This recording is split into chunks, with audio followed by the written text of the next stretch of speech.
After gold was discovered in California in 1848, thousands of Americans ventured west to strike it rich. In 1858, gold was found in the Pikes Peak country of the southern Rocky Mountains. It produced a temporary boom of immigrants into the region and led to the growth of Denver and Boulder, which began as mining camps. The discovery of gold and silver influenced national politics as well. The Comstock lode, a large deposit of silver found in Nevada, brought in $340 million to the country. The rush of fortune seekers would do the same for Nevada as it did for California, as early statehood in 1864, partly to provide 3 electoral votes for Lincoln. It would do the same for Wyoming, Utah, Colorado, and Idaho. In 1874, gold was found in the Black Hills of the Dakota Country. Primarily used by the Sioux, these lands were controlled by American Indian tribes and were promised to stay untouched, according to the Treaty of Laramie.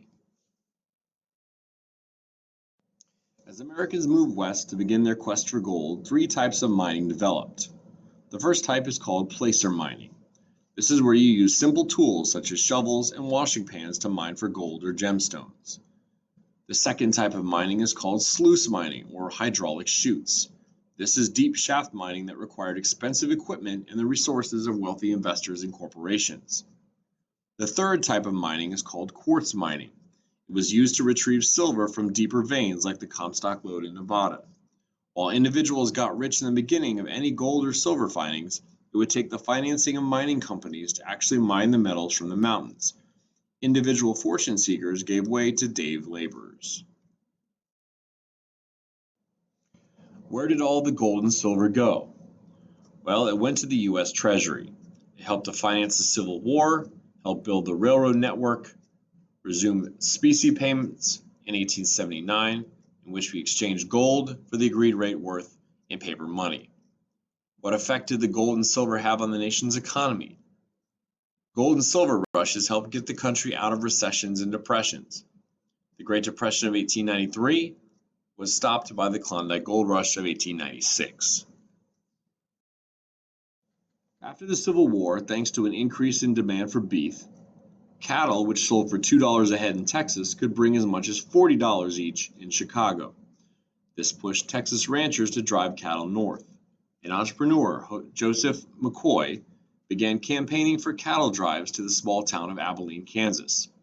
He convinced the Kansas Pacific Railway to build a spur to Abilene to accommodate the shipping of Texas cattle. He then built a hotel, stockyard, office, and a bank in that small town. The first cattle drive reached Abilene in August of 1867. On September 5, 1867, the first load of cattle were shipped via rail from Kansas. This trail would eventually be called the Chisholm Trail. A cattle drive had between 2,000 and 3,000 head of cattle, with approximately 10 cowboys, a chuck wagon cook, and a horse wrangler. They would leave Texas in the spring and arrive at the railhead about 2 months later.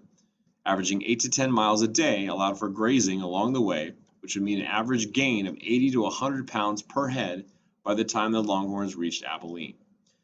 Many problems would occur along the long drive. Cattle had to be driven across rivers and flooded streams, through prairie storms, and even encounters with thieves. Still, the profit at the end of the drive was worth more than the problems along the way. In the 5 years that Abilene was the main Kansas cow town, more than 3 million head of cattle were shipped east from McCoy's pens. Abilene, like later cow towns, developed a reputation of being a very rough place. Upon receiving their pay for the drive, many cowboys would spend their money in the saloons, but just as beneficial to the town was the clothing, boots, and other items they purchased.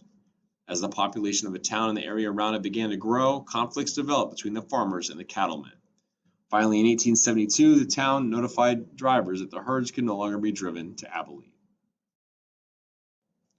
The West was so drastically different than the eastern half of the United States that it had an allure or an attraction to it. Painters of the Rocky Mountains school celebrated the West with grand images of the Rocky Mountains, Sierra Nevada mountains, the Grand Canyon, and other landscapes of what would become Yellowstone and Yosemite national parks. These paintings illustrated the ruggedness and variety of the West and was very popular with Americans back east. These paintings contributed to the waves of tourism, in which Americans took advantage of the railroads that reached further and further west. Although seen as traditionally American, the cowboy began in Mexico with the vaquero. Early vaqueros were American Indians working for Spanish missions. Vaqueros of mestizo heritage drove cattle from New Mexico to Mexico City. In the mid-1800s, the United States built railroads that reached further west, and American cowboys played a central part in the nation's manifest destiny, as westward expansion led to an ever-shifting frontier. Cowboys herded and rounded up livestock that were transported by rail around the country for sale. As the cattle drives grew smaller and smaller in the 20th century, most cowboys gave up the open trail life and were hired by private ranch owners in the West. Black cowboys in the American West made up almost 25% of workers in the cattle industry. They were typically former slaves or children of former slaves that headed west after the Civil War. Cowboys were mostly young men who needed cash. The average cowboy in the West made about $25 to $40 a month. In addition to herding cattle, they also helped care for horses, repaired fences and buildings, worked cattle drives, and in some cases helped establish frontier towns. Cowboys occasionally developed a bad reputation for being lawless, and some were banned from certain establishments. They typically wore large hats with wide brims to protect them from the sun, boots to help them ride horses, and bandanas to guard them from dust. Some wore chaps on the outside of their trousers to protect their legs from sharp cactus needles and rocky terrain. Everyday work was difficult and laborious for cowboys. Workdays lasted about 15 hours, and much of that time was spent on a horse or doing other physical labor. In 1890, the U.S. Census Bureau had announced the closing of the frontier. Turner took this as an opportunity to reflect upon the influence it had on American life. He argued that the frontier created primitive conditions, or what he called the meeting point between savagery and civilization. Americans again and again repeated the developmental stages of the emerging industrial order of the 1890s. The significance of the frontier to Turner was its effect on the social character of Americans. He argues that the land out west represents independence, freedom, and individualism. The frontier makes Americans coarse and tough, practical, inventive turn of mind, that restless, nervous energy, individualism. The most important effect, according to Turner, was his belief in the promotion of individualistic democracy. Individuals, forced to rely on their own wits and strength, strongly disliked centralized political power. In addition to being an analysis of the past, his thesis was a warning to the future. He warned that if the frontier closed, there would be no opportunity or outlet for the poor to escape their condition. It could lead to class warfare and social conflict without a new frontier. Not everyone agreed with Turner. The critics of Turner said the following. Number one, the West was conquered by whites who shared the West with other cultures. Number two, they claimed that the West was never self-sufficient, that it always was dependent on the government and Eastern markets to develop. Argument number three was that the U.S. was divided by racial lines and not economic ones.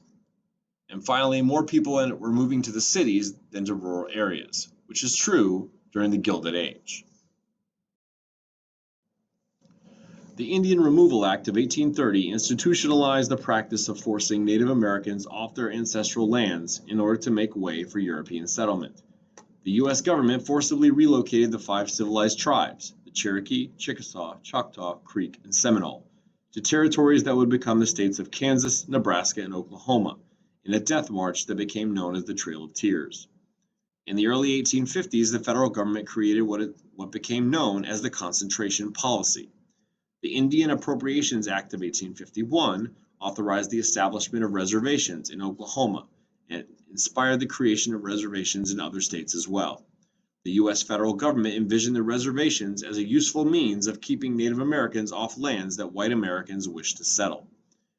In 1867, the federal government proposed the reservation policy, moving all American Indians to 2 large reservations in Oklahoma and the Dakotas. On the reservation, Indians would be given land and supplies to survive. The policy would be carried out by the Bureau of Indian Affairs, a branch of the Department of the Interior. It did a horrible job. The agents put in charge were either incompetent or corrupt. For most Native Americans, life on the reservation was difficult. Although indigenous people were allowed to form their own tribal councils and courts, and thus retain their traditional governing structures, Native Americans on the reservation suffered from poverty, malnutrition, and low standards of living and rates of economic development. Take a look at the map. It illustrates the location of Indian reservations as of 1890, which coincides with the closing of the frontier. You will notice that reservations are located on land that whites did not want.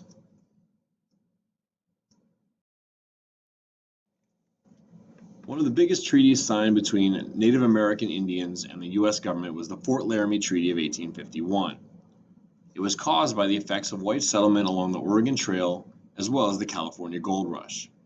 It allowed safe passage for settlers along the Oregon Trail in exchange for $50,000 a year for 10 years. It also allowed the U.S. government to build roads and forts. Unfortunately, tribes never received any money or goods as a result of this treaty. The treaty also failed when gold and silver was found at Pikes Peak, Colorado, as white settlers rushed the area. The U.S. government did not prevent the mass migration of whites in Colorado as promised.